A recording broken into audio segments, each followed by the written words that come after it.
Grabe ang ginawa ni LeBron James, sa kabila ngayon ng kanyang edad tila hindi hadlang yan para sa gusto niyang gawin pagdating sa basketball, hindi pa rin nawawala kay LeBron James ang lakas. Mataas ang IQ sa basketball, isang tunay na manlalaro na kayang gawin ang lahat kapag gusto niya. Kahapon nga sa kanyang ika-22 na season sa NBA, muling isinulat niya sa record book ng NBA na siya pa lang ang nakagawa.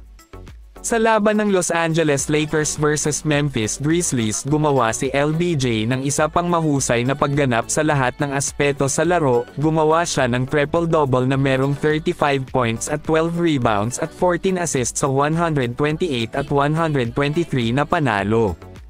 Ito na ang pang-apat na triple-double ni James sa season na ito at ang kanyang pangatlo na sunod-sunod, dahil siya ang naging pinakamatandang manlalaro sa kasaysayan ng NBA na nagtala ng tatlong magkakasunod na triple-double, ayon yan sa ESPN broadcast.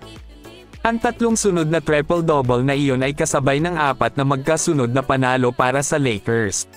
Si LeBron James ang naghari para dyan sa panalo, na nakakuha nga ng triple-double na merong siyang 21 points, 12 rebounds at 13 assists sa panalo laban sa Philadelphia 76ers noong Biyernes at bumagsak ng 19 points na merong 10 rebounds at 16 assists laban naman sa Toronto Raptors noong Linggo.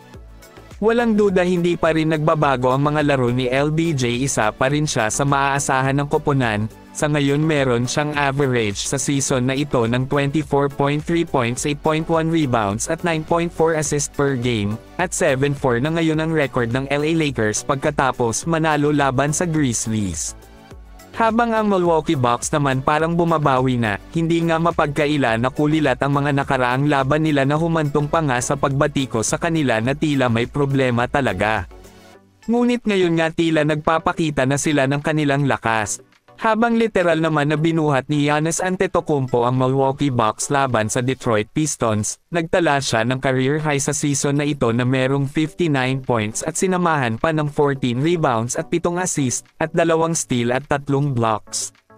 Si Antetokounmpo ay ang tanging manlalaro sa kasaysayan ng NBA na umabot sa lahat ng mga numerong iyon na halos hindi gumagawa ng 3-point shot.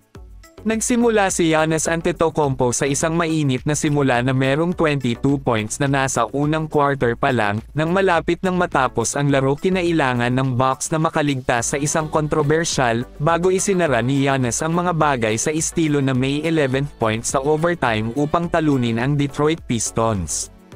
Hindi na pumayag na matalo ang Milwaukee Bucks, ito na ngayon ang kanilang dalawang magkasunod na panalo. Kinakailangan ngayon gumapang ng Milwaukee Bucks para sa panalo, dahil nga injured pa sa kanilang itong si Damian Lillard at itong si Chris Middleton dahil nga sa injury, kaya ganon na lang magbuhat si Giannis Antetokounmpo, dahil nga may record sila ngayon na 4-8 na nasa ibabang pwesto sa Eastern Conference.